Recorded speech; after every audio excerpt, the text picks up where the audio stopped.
The year was 1892.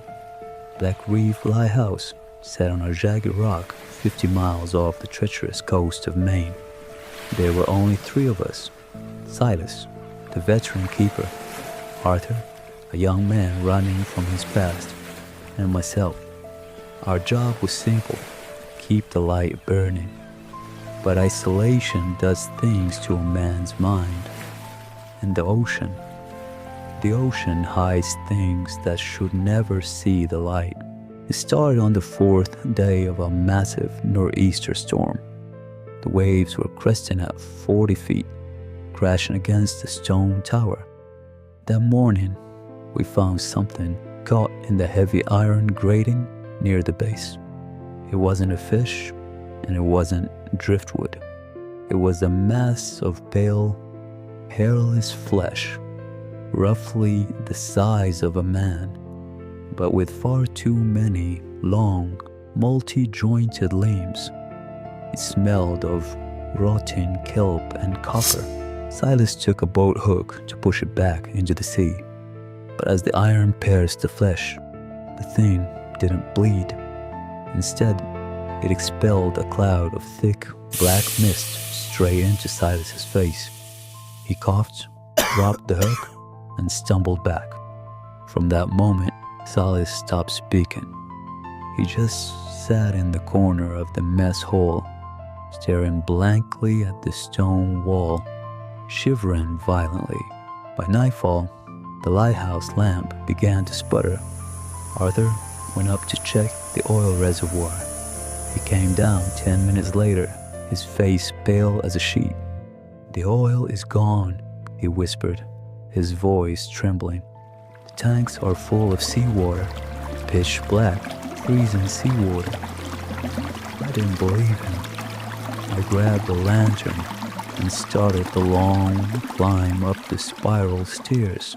As I climbed the 140 steps to the lantern room, I noticed something wrong with the walls.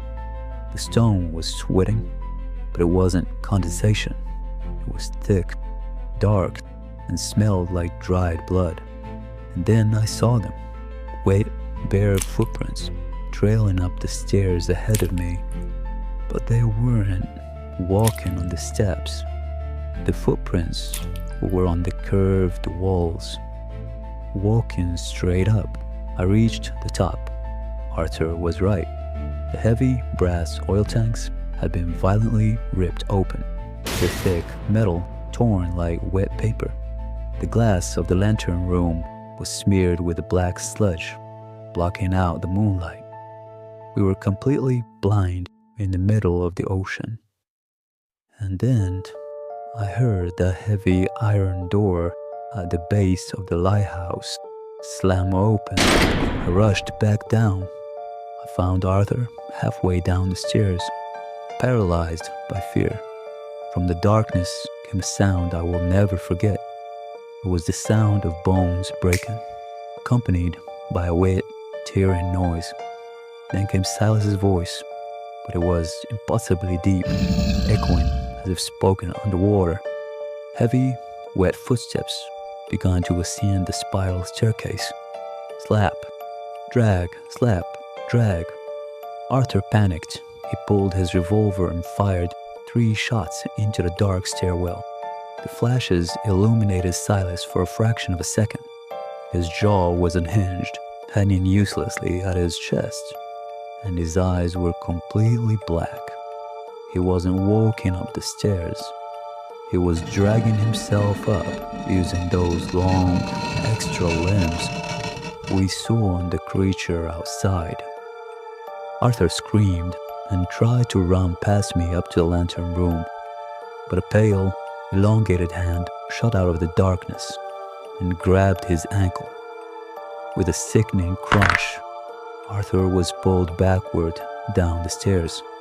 I heard him thrashing in the dark, screaming for his mother, until his screams turned into a wet, gurgling choke.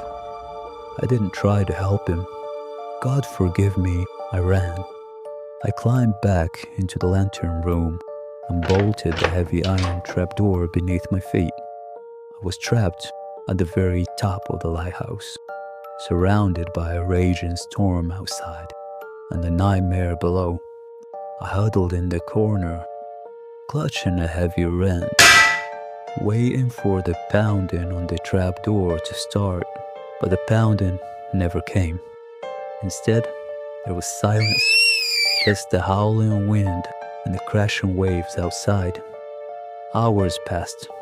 My adrenaline faded into exhausted despair. I thought maybe, just maybe, whatever had taken Silas and Arthur had left, that it had returned to the sea. Then, the temperature in the lantern room dropped below freezing. My breath formed white clouds in the air. I looked at the heavy glass windows surrounding me. They were completely covered in that thick black sludge from the outside, but the storm was washing the glass. The sludge wasn't on the outside. The sludge was pressing against the glass from the inside of the double-paned windows, and there were faces pressed against it. Hundreds of pale, blind faces, mouths open in silent agony. Among them, I saw Arthur. His eyes were gone, replaced by black voids. He looked directly at me through the glass and mouthed the words, "Let us in." The glass began to crack under the pressure.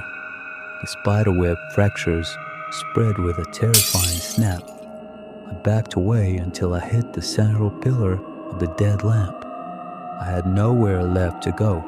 The glass shattered inward, exploding into a million pieces, but no wind came in. Only a tide of freezing, rotten smelling flesh and grasping hands pouring into the room like a flood. 3 weeks later, a relief ship arrived at Black Reef. They found the heavy iron doors locked from the outside. The lighthouse was completely empty. No Silas, no Arthur, no me.